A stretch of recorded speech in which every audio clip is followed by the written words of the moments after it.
Hi, I'm Jay Dillon, Public Information Officer for the Paulding County School District.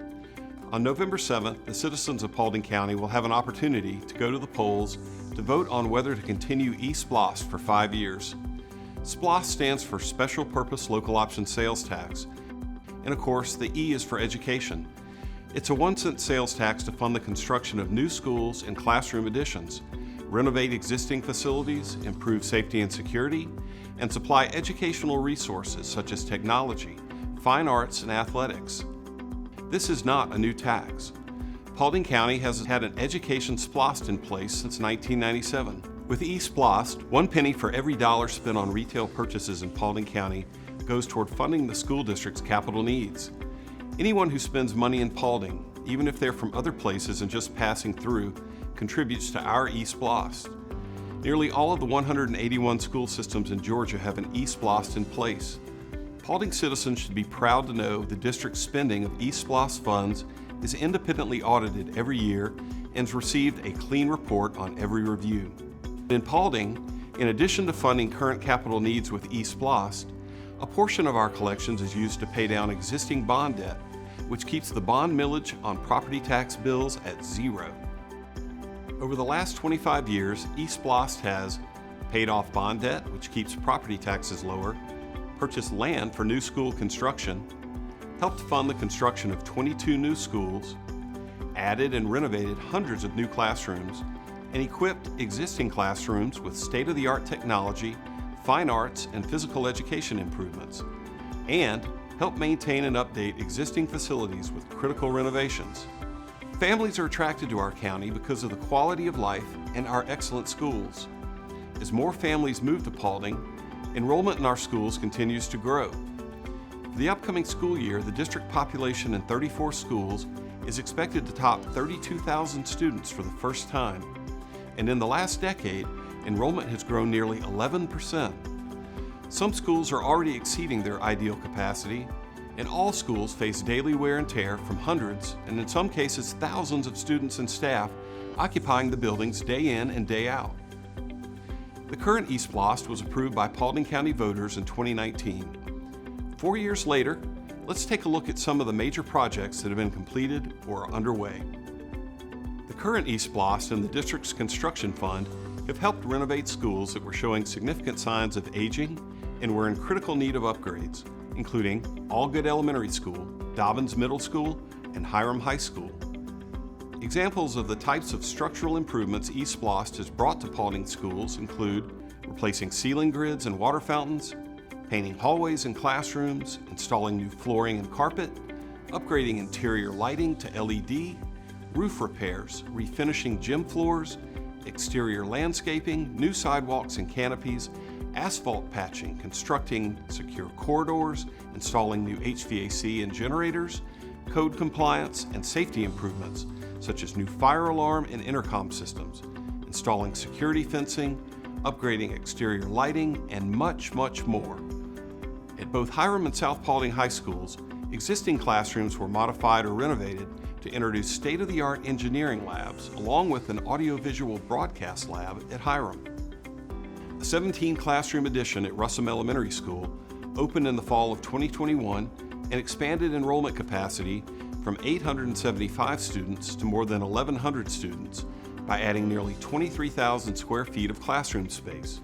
Meanwhile, a 20-classroom addition at Moses Middle School also opened in the fall of 2021 and increased the capacity of that school from 675 students to more than 1,000 students. The new wing added more than 25,000 square feet of classroom space. 3 projects, mostly funded by the current E-SPLOST, are ongoing and are planned to address the rapidly growing northeast area of Paulding County. New development and new families moving to our county has pushed enrollment at North Paulding High School to more than 3,000 students, well past its ideal capacity. Additionally, both McClure Middle School and Burnt Hickory Elementary School are facing similar capacity issues. To address these needs, funds from E-SPLOST and the district's construction fund are being used to construct a new middle school on Seven Hills Boulevard. Construction began in the fall of 2022. The new middle school will open in August 2024 and will provide enrollment relief for McClure Middle School. The new school will have 66 classrooms and more than 148,000 square feet total, and a capacity to educate more than 1,000 students.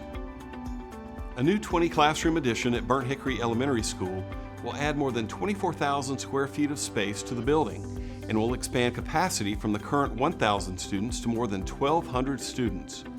Construction on the new classroom wing will be completed in time for the start of the 2024 school year. E-SPLOST will help address capacity needs at North Paulding High School by funding construction of a 3-story, 40-classroom addition. The new building is being designed to relieve traffic flow during class changes and overall congestion throughout the school. Phase 1 of the project is now underway and includes prepping the site, adding parking spaces, and enclosing the courtyard to create additional space for the dining hall. Construction of the new classroom addition will be part of Phase 2, and the new building is scheduled to open in January 2025. Every school in Paulding County has been touched by E-SPLOST in some way. E-SPLOST has given high schools the flexibility to make improvements to athletic facilities. In 2014 and 2015, E-SPLOST funds helped install turf football fields at all 5 high schools. Facility needs will always exist as enrollment continues to grow and our schools continue to age. The turf football fields installed in 2014 and 2015 are now almost 10 years old and are approaching replacement age. Additionally, there are elementary schools in both the north and south areas of the county that are well over capacity and continuing to grow. New schools are needed in these areas soon and are part of the district's long-term facilities plan. The E-SPLOST proposal for November 7th will include projects to address these needs, along with numerous other projects to address school needs countywide. The referendum on November 7th is a simple yes or no question. Voters would be approving the 7th 5-year cycle of E-SPLOST. All eligible voters in Paulding County are encouraged to go to the polls on November 7th. More information about the E-SPLOST 7 proposal is available on the school district website at www.paulding.k12.ga.us/capital improvements. Please exercise your right to vote on November 7th. Hello, I'm Steve Barnett, Superintendent of the Paulding County School District. First, let me say thank you for taking your time to watch this E-SPLOST presentation.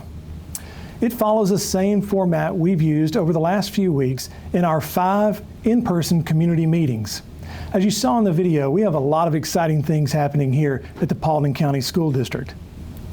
We are about halfway through our SPLOST 6 collections, so we hope by the end of this presentation you will have learned a lot about where we are with SPLOST 6 and what SPLOST 7 could potentially do for our schools by building on our progress. As you may know, we held community meetings before the SPLOST 6 referendum. We want to revisit some of that feedback from those conversations and get new input on our direction as we head into SPLOST 7. For this presentation, we want to provide you the same ability that we did for our in-person meetings, and so we're going to use a tool called Slido. You'll see that below this video. With that tool, you'll be able to ask us specific questions, we will be able to ask you poll questions, and you'll be able to offer us any kind of feedback you'd like using that tool. So as you go through this evening, we'll direct you as to when to answer our poll questions. You can ask your questions at any time or offer your feedback at any point during this presentation. Let's start by introducing you to some of the people who will be presenting information in this presentation on the 3 types or categories of capital improvements which can be funded through a SPLOST program. The first category is debt service, which is principal and interest on our outstanding bonds. I'm going to talk about that in just a minute. Over the last couple of years, we have assembled an outstanding senior leadership team and executive cabinet, and you will hear from some of them as they discuss the second category of capital improvements, renovations, which are school or building renovations, and also targeted, specialized, or program-related renovations like fine arts or athletics.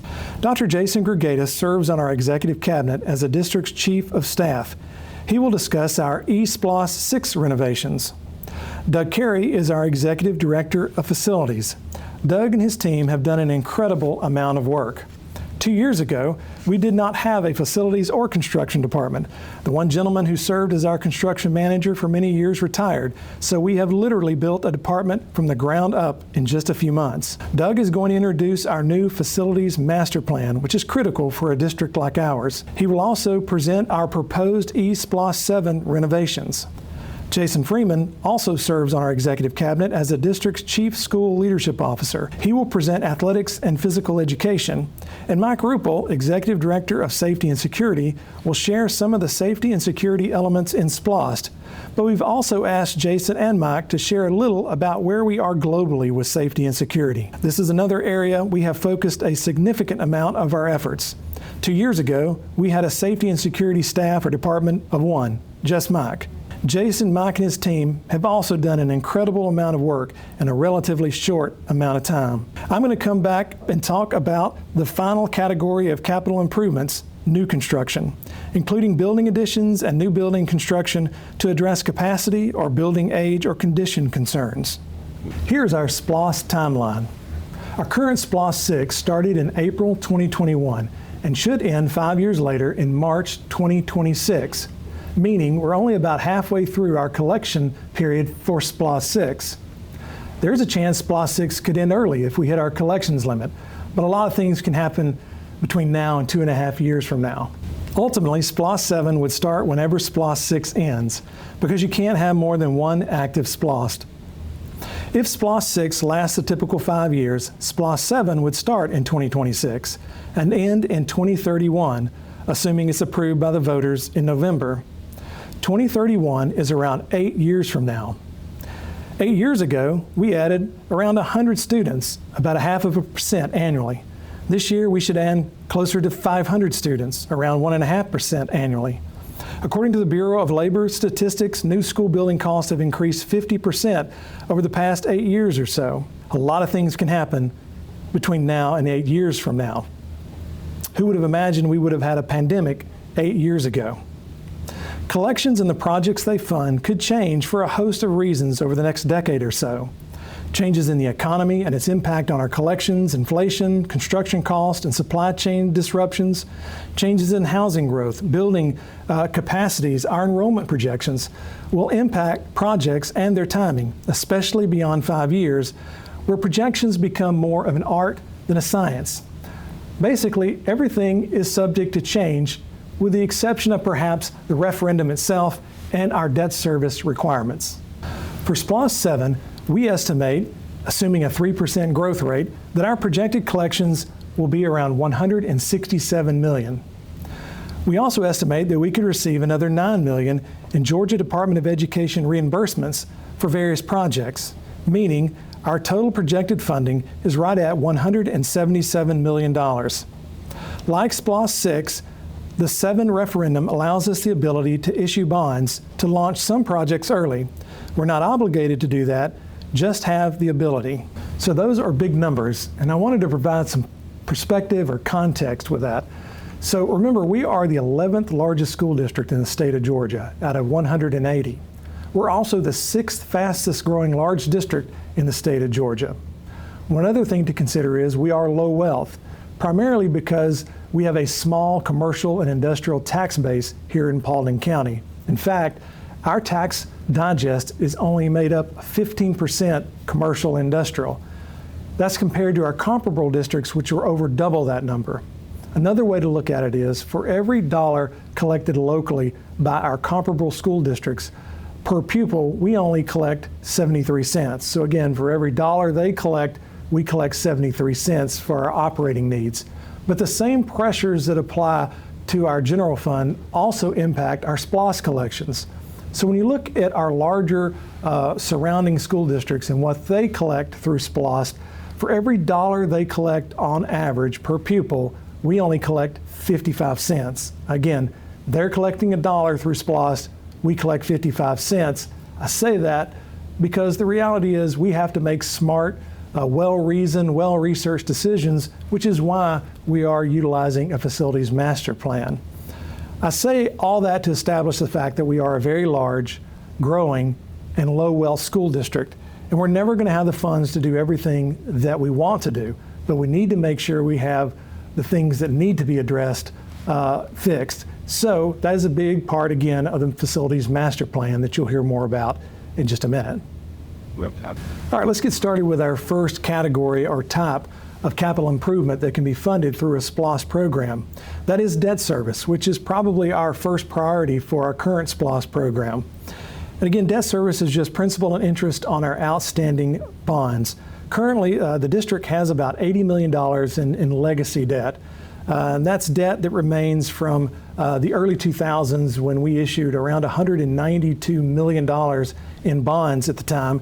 And that was to fund probably 2/3 of our schools, which were built in the late 90s, early 2000s. Again, we have around 80 million of that legacy debt still in place.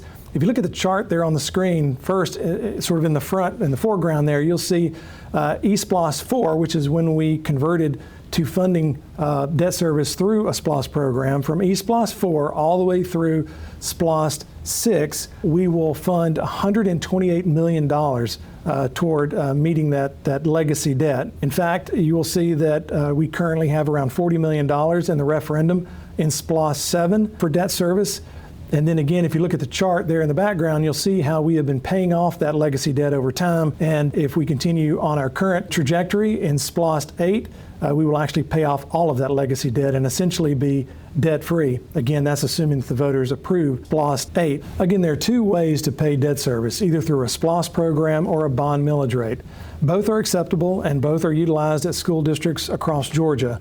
Again, in 2011, the district chose to stop levying a bond millage rate in favor of E-SPLOST. Without E-SPLOST 7, we would have to shift back to a bond millage rate. And again, this is what that might look like on a property tax bill. Again, because we cannot default on our debt obligations one way or the other, we have to collect the funding to be able to pay our debt service. This is also why we need E-SPLOST 7 to start as soon as E-SPLOST 6 ends in order to avoid a lapse in funding. Of course, without E-SPLOST 7, an even harder challenge would be coming up with contingency plans for all of our unfunded capital projects. Again, here on this slide, you see that E-SPLOST 7 would fund around $40 million in debt service, and that is projected to be around 23% of our E-SPLOST 7 expenditures. And so that leaves us around $137 million for current and future capital projects. Now, the 55 cents I mentioned earlier, compared to the dollar collected by our neighbors, is now down to 43 cents for current and future capital improvements. So while we could continue to use E-SPLOST to fund our debt service, we could choose to shift back to a bond millage rate. Again, there's no wrong answer, it's just a matter of preference. And that's the subject of our first poll question. Please look below this video and answer the following question. Do you support the current strategy of utilizing E-SPLOST for retiring long-term debt? The two choices, of course, are yes, we should continue using E-SPLOST, and no, we should return to a bond millage rate on the property tax bill. We're going to shift to the second type or category of capital improvement that can be funded through a E-SPLOST program, and that is renovations. I did want to mention that over the last year or so, we've launched more construction projects by square feet than the prior 10 years combined, and we're proud of that. But one thing we were committed to is not losing ground on our renovations. And so what you're going to hear from over the next few minutes is Dr. Jason Gregatis updating you on our E-SPLOST 6 renovations, those that we've completed and those that we still have planned for the collections over the next 2.5 years or so. Then Doug Carey is going to talk about our renovation plans with E-SPLOST 7 funds. He's also going to update you on the facilities master plan as well. Again, especially for a low-wealth, fast-growing school district like ours, a facilities master plan is critical. Renovations are one of the three largest components of E-SPLOST, making up about 21% of E-SPLOST 7 proposed budget. Renovations are large-scale projects that typically take place when school is not in session. These projects are usually scheduled over an entire summer or multiple summers, depending on the scope of the project. This work may include replacing HVAC, flooring, paint, repairing or replacing roofing, paving projects, or even generator installation. Renovations are and have been a large portion of E-SPLOST budgets now and in the past. And this chart outlines why that has been the case. The chart shows the number of schools constructed in Paulding County over the past 6 decades. As you can see, we entered the 1990s with just 7 schools in Paulding County, And during the course of the next 20 years, the school district opened, on average, more than one school each year, constructing 24 of our 33 schools, or over 70% of our buildings, during that 20-year period. This is important because a large number of these schools are between 20 and 25 years of age. And like our homes, when they reach this age, they become in need of renovations. Some of these buildings are also eligible for some state reimbursement on renovations based upon their age. Through the first half of E-SPLOST 6, or just the last 2.5 years, we've completed large-scale modifications of classrooms to create the South Paulding High School Engineering Academy and engineering labs at all 9 middle schools, as well as renovations at Allgood Elementary, Dobbins Middle School, and Hiram High School. Allgood Elementary was completed in the summer of 2022, Dobbins Middle School was completed in that same summer, and Hiram High School was completed over the course of 2 summers due to the size and scope of the work. Hiram High School was also our most expensive renovation to date, costing $8.7 million to complete. So what's left in E-SPLOST 7? In the remaining 2.5 years, we have large-scale renovations scheduled at 5 schools across the district, utilizing E-SPLOST 7 funds. Next summer, renovations will take place at Baggett and Roberts Elementary Schools. In the summer of 2025, Poole Elementary and Moses Middle School will undergo renovations. And in the summer of 2026, Austin Middle School's renovations will be completed. We also have some remaining safety and security renovations to complete with E-SPLOST 6 funds. Upgraded fire alarm and intercom systems still need to be installed at the locations on the screen all across the county. And finally, fine arts and gym floors are part of E-SPLOST 6 and are scheduled to be complete. Theaters at all 5 high schools will receive new curtains and upgraded lighting and sound systems. Additionally, through E-SPLOST 6, we are placing all elementary and middle schools on a recurring cycle to have their gym floors refinished. As you can see, E-SPLOST 6 funds have already made renovations at many of our schools, and even more are scheduled to be improved during the second half of E-SPLOST 6. Mr. Doug Carey, our Executive Director of Facilities, will now share our plans for E-SPLOST 7 renovations and how the district has utilized our facilities master plan to prioritize future renovation needs. Hi, I'm Doug Carey. I serve as your Executive Director for Facilities. Today I'll be talking about the facility needs for E-SPLOST 7, how those needs were determined, and then discuss the renovations that are being proposed in the plan. We use a tool called the Facilities Master Plan. It is our roadmap. It gives us the current status and a 10-year look ahead of all of our facilities. It's informed by all the subcategories you see on this graphic, and it's a living document that's constantly updated as more information develops. The Facility Master Plan performs 3 primary functions. First, it identifies the projects in the plan. So we know that there are needs at every school, and we would like to fix everything. However, it's not feasible or practical to have a construction project at every school, so we have to be selective. The second thing is it prioritizes the projects that are identified onto a schedule. As mentioned earlier, the E-SPLOST program is a funding source that spans over a 5-year duration. If voted in, the funds aren't automatically loaded into an account on day 1. They accumulate over 5 years. So the projects in the program must so be scheduled accordingly to ensure that the individual costs are coordinated with the anticipated tax collection and cash flow. Yeah. And finally, it ensures overall consistency of our campuses. When we build new or renovate, we'll always be using the latest design standards and ed specs to inform those. If you look at the graphic on the screen, the Facilities Master Plan is informed by many subcategories. You see things listed here: demographic study, safety and security, technology, athletics, etc. Each one of those subcategories has its own detailed report, which was a major undertaking in itself, some of which were a first of its kind for Paulding County schools. Yeah. When each of these categories are pulled together, they form the Facilities Master Plan. And if we follow the guidance that the data is telling us in the plan, we'll be assured that we're providing the greatest positive impact to facilities for the next 10 years. I'd like to call your attention to the bubbles that are highlighted on this slide. The building condition study is a component of the plan that captures the existing conditions, the current needs, and the estimated future needs for each of our buildings 10 years out to determine which schools have the greatest deficiencies. The Building Condition Study is a substantial report where capital improvements staff visited all the facilities and analyzed over 50 building systems at each school to better understand the actual needs rather than just using age to determine the order of renovation. In the past, the district did base the order of renovation primarily on age.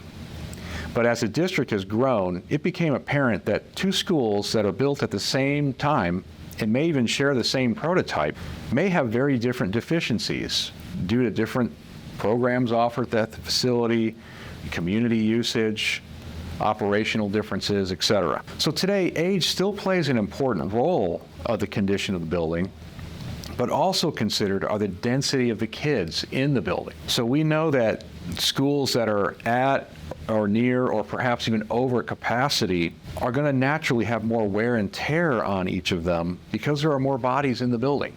And we also prioritize the types of deficiencies themselves at each school. So we categorize the deficiencies into two types, critical or non-critical.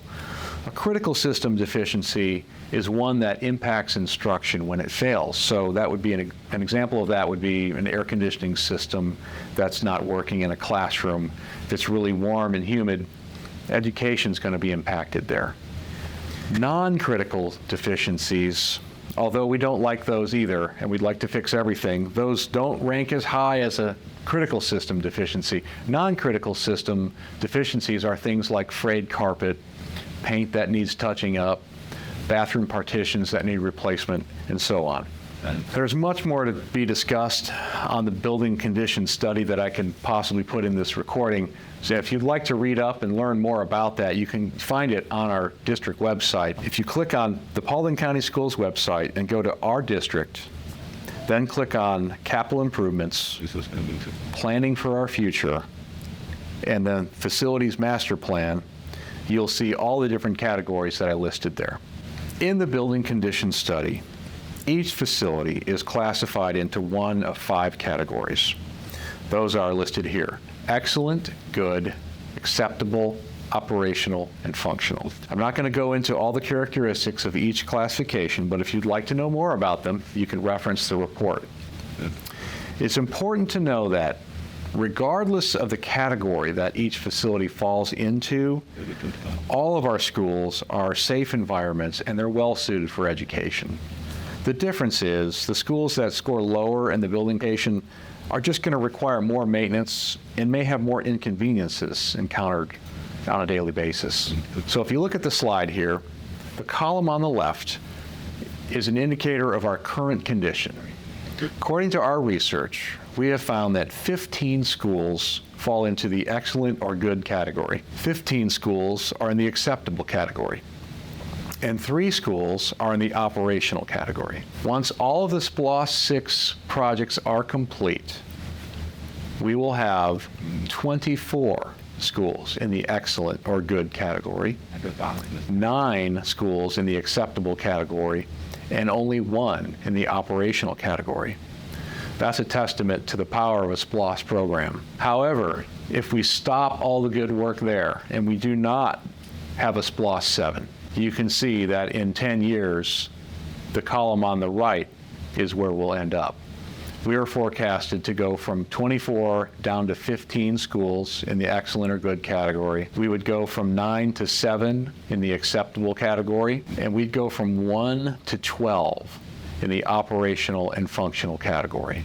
So if we follow the data in the facilities master plan, the renovations on this slide will ensure that we are maximizing the E-SPLOST funds to impact the district to the greatest extent using the funds that are available.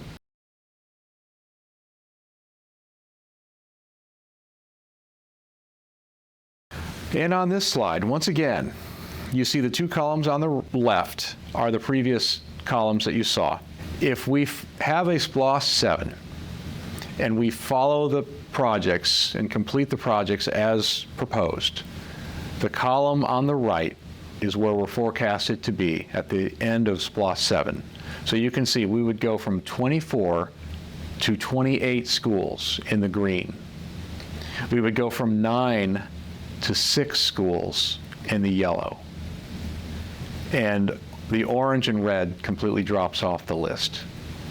And that's the power of a well-researched building program. Up next, I'd like to introduce Mr. Jason Freeman to talk more about the athletics and some more specialized projects in the plan. Hi, my name is Jason Freeman, and I serve the district as the Chief School Leadership Officer. Included in the Master Facilities Plan was a study of our athletic and PE facilities.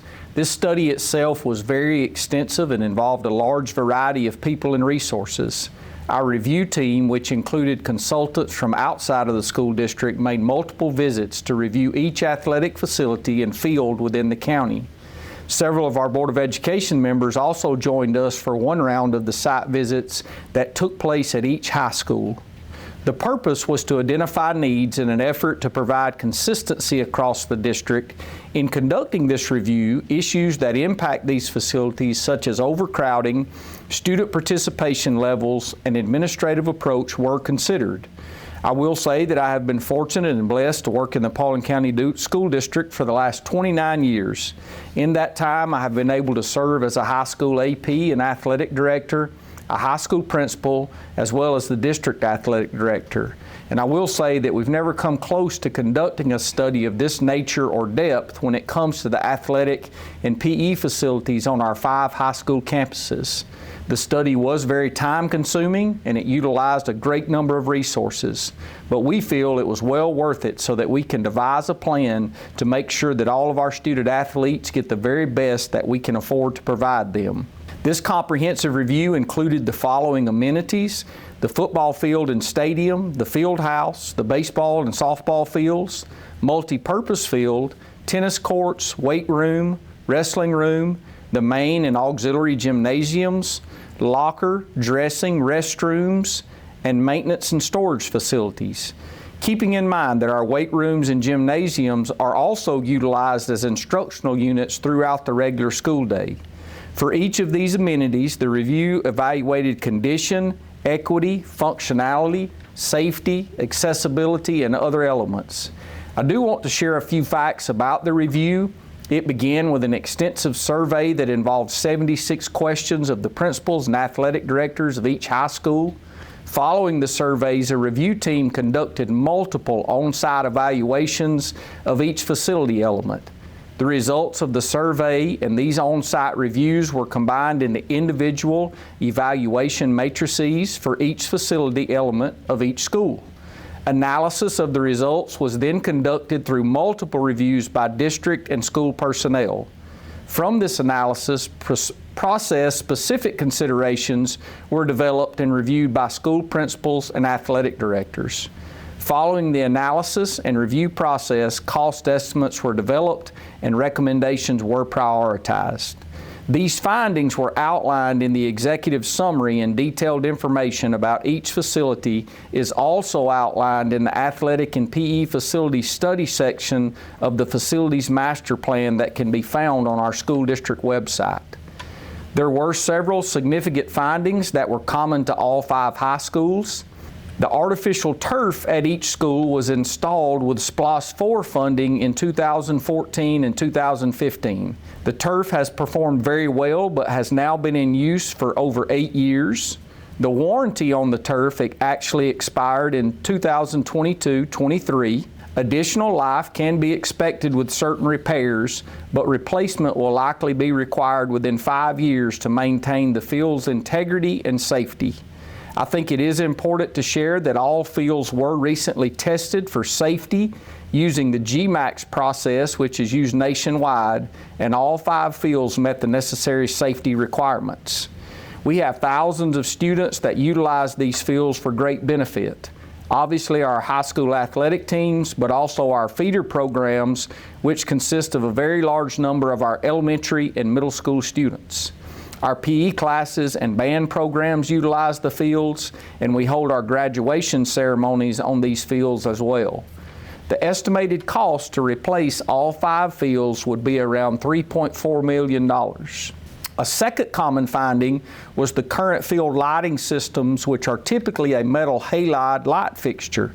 They are rapidly becoming obsolete, increasingly difficult to maintain, and replacement parts more difficult to obtain. Replacement of these fixtures with modern LED light fixtures will significantly improve lighting conditions and safety while reducing maintenance and operating costs. They will also have a much longer lifespan than current lighting systems. Fields and courts that currently have lighting on our 5 high school campuses include our football stadiums, softball and baseball fields, tennis courts, and the tracks at North and South Paulding High School. These fields are also utilized throughout the year by students in grades K through 12 for practices and games with feeder patterns, community and school events, athletics, band performances, and graduations. The estimated cost to transition to LED lighting at all of our fields would be approximately $5 million. The study revealed additional needs within the schools when it came to athletic facilities that are utilized as instructional units, as well as dressing and restroom needs for athletics. As I mentioned earlier, part of the study included identifying the number of sports at each school, number of athletes participating, and additionally those same numbers for feeder teams that utilize the space. It is and was evident that participation in athletics is definitely on the rise. More and more students are participating in high school athletics, as well as our feeder programs, and more sports are becoming commonplace at our high schools, including sports such as girls flag football and lacrosse, which have not always existed at our schools.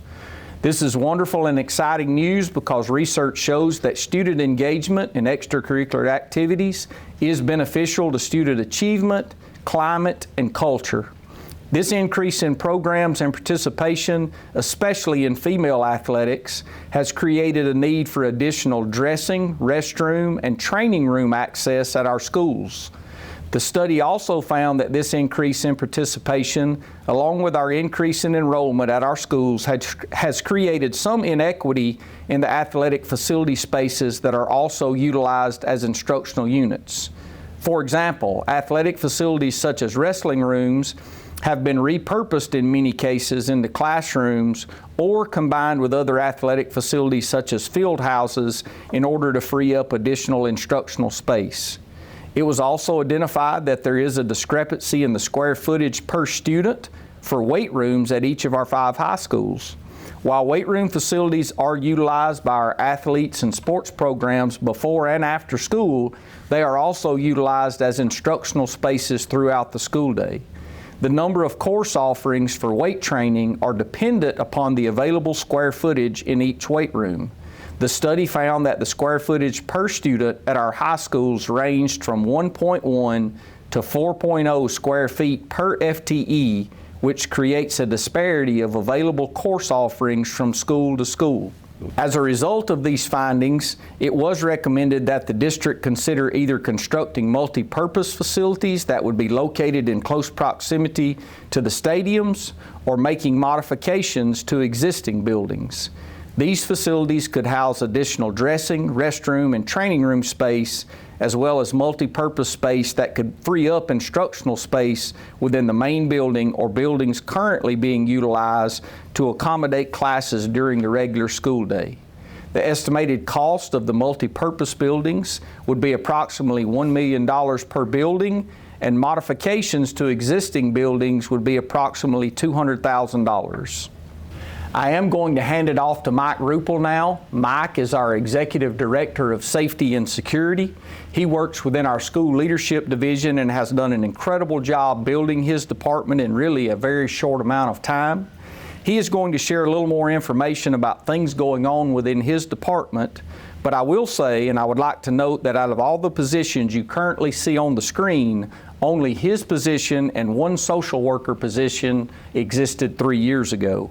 We obviously still have a lot that we want to accomplish, but a lot of great things have taken place already when it comes to safety and security.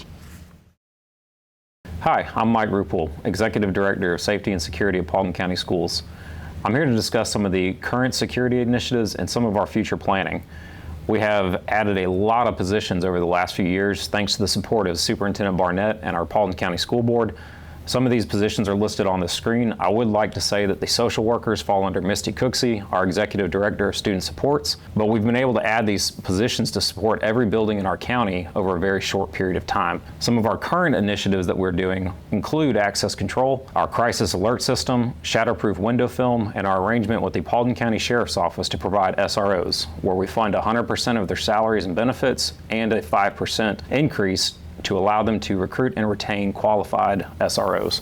Building on that progress, we'd like to expand our access control from the property perimeter all the way into individual classrooms and doors within each building. As part of this process, we'll also engage efficient traffic management patterns to improve your accessibility and experience as you enter and leave our campuses. This will include upgraded crosswalks, as well as a much needed upgrade to our camera management system and the capabilities that we can now leverage. While I can't discuss everything that we are doing, I do encourage you to visit our website where you can view our community conversation for additional information on current and future security initiatives. Thank you. Well, thank you, Mike, Doug, Jason, and Jason for those updates. The building renovations you just saw are about 21% or $37 million of our projected SPLOST 7 expenditures. The athletic and physical education initiatives that Jason Freeman spoke of account for around 8%, and our safety and security initiatives are around 2%, so around 10% in total. And you see those numbers reflected there on the screen at $14.4 million and $4 million. That means we have around $81.3 million remaining for additional projects. And so that brings us to our third and final category or type of capital improvement that can be funded through our SPLOST program, and that is new construction. Of course, new construction can be used to address capacity concerns. It can be in the form of a new school or an addition. It can also be used to address aging facilities or facilities that have a poor condition. The facilities master plan covers demographics and capacity. The plan requires we consistently look at the capacity of our schools, which can change depending on factors like the specific programs we offer. When it comes to enrollment projections, a lot of things can influence that. To help launch our facilities master plan, we used a nationally recognized demographer. We are projecting enrollment out 10 years. Of course, the farther out, the more volatile the numbers become. With our projections, the object is to get 5 years ahead, with visibility out to 10 years. So we want to be comfortable with our capacity utilization out 5 years, with visibility and preliminary planning out to 10 years. You see that under capacity utilization here on your screen. Capacity utilization just refers to how much of our capacity is being used, an indication of how crowded our schools are. For capacity utilization, we use a similar coding method as with the condition analysis. Simply put, green is good, yellow is also good, but means we should be watching those schools. Orange is at or slightly above capacity, meaning we need to have a plan, and red is significantly over, meaning we're behind the curve. So looking at our district-wide capacity utilization, in the left column there is where we are today, excluding any ongoing projects. What you see there is about a third of our schools, 12 or 33%, over their functional capacity.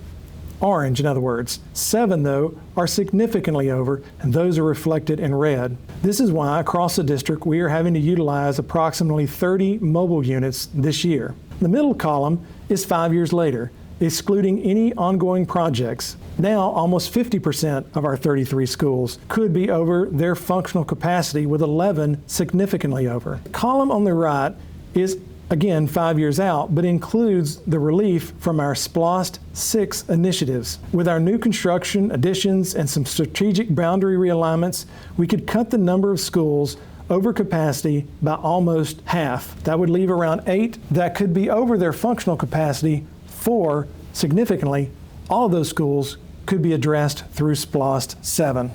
On the left side of your screen, you'll see our current student density. In other words, where our students reside and the schools they attend. On the right side, you'll see a variety of initiatives that span both SPLOST 6 and SPLOST 7. Regarding our elementary schools, our projected SPLOST 6 initiatives, no elementary school is projected to be over functional capacity in 5 years. Only one school, Roberts, is projected to be over capacity in 10 years, but not significantly. So with our SPLOST 6 funds, we are adding to Burn Hickory, Northside, and Roberts Elementary, relieving Burn Hickory, Abney, Roberts, and Dallas Elementary. We've also included potential boundary realignments, relieving Hiram and McGarity Elementary Schools, increasing Baggett and Hutchins Elementary. With our SPLOST 7 funds, we have modeled the potential for a new elementary school, relieving Shelton and Abney Elementary. In addition, we've also included a potential new elementary school replacing New Georgia and Union Elementary Schools. And while we have modeled a new school, it is important to note that we are going to have future conversations with those school communities to determine what the best solution is there for those two schools.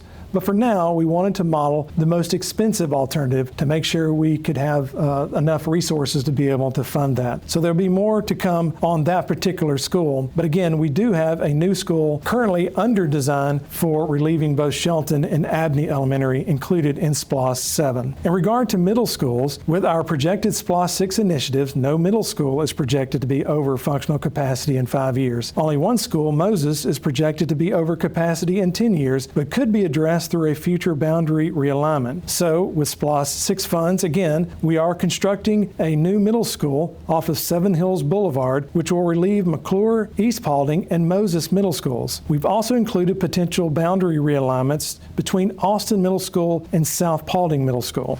For our high schools, with our projected SPLOST 6 initiatives, 4 high schools are projected to be slightly over their functional capacity in 5 years. By 10 years, while 3 remain over capacity, only one school, East, is projected to be significantly over capacity in 10 years, but could potentially be addressed through an addition or future boundary realignment. So with our SPLOST 6 funds, we are adding on to North Paulding High School, and we also have potential boundary realignments to relieve North Paulding, East Paulding, and Paulding County High Schools, increasing both South Paulding High School and Hiram High School.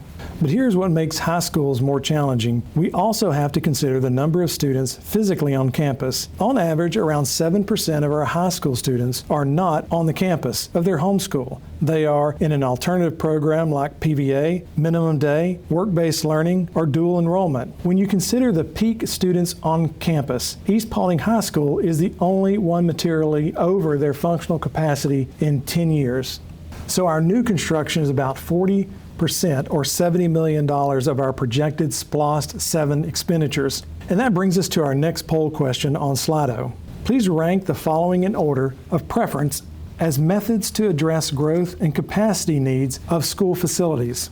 Construct new schools or add classrooms, coordinate with county government on managing development, mobile classrooms, or boundary realignments. Additional SPLOST 7 projects are targeted or specialized or program-based renovations, not building-level renovations. We've talked about athletics, physical education, and safety and security, but I also wanted to mention fine arts. Here on your screen, you see some of the initiatives we have in our SPLOST 7 program, which includes stage flooring, acoustical shells, instrument refreshes, risers, and chairs. This totals around $1.5 million and is in addition to the $1.9 million earmarked for fine arts in SPLOST 6. Here's a high-level view of all our projected expenditures for SPLOST 7.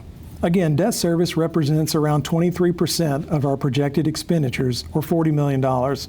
New construction is 40%, or around $70 million. Building renovations is around 21%, or $37 million, and additional projects or renovations are around 17% of our projected expenditures, around $30 million. In addition to athletics, safety and security, and fine arts, there are other specialized renovations including traffic and paving, playgrounds, technology, certain recurring projects like gym floor refinishing, and a reserve for miscellaneous small projects and potential future projects, all totaling around 6%. If you're ever interested in where we are with SPLOST, we publish the information on our website. Actually, we publish a quarterly report that provides information on all our funds, not just capital projects.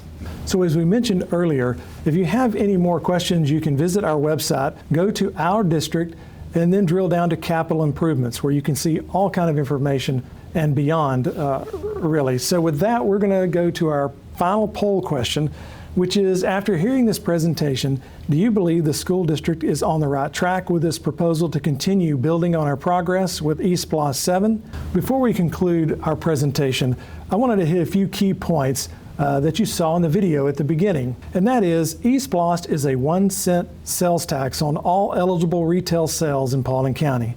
It's not a new tax, but a continuation of the current E-SPLOST program. It is a consumption tax, not a property tax. So everyone who makes a purchase contributes to our schools. As we've talked about, it cannot be used for operating expenses, but has to be used for capital improvements. Please remember to vote on November the 7th. And if you have any additional questions, please use Slido. Or you can email your questions to planningforthefuture@paulding.k12.ga.us. Once again, please vote on November the 7th, and thank you for watching this presentation.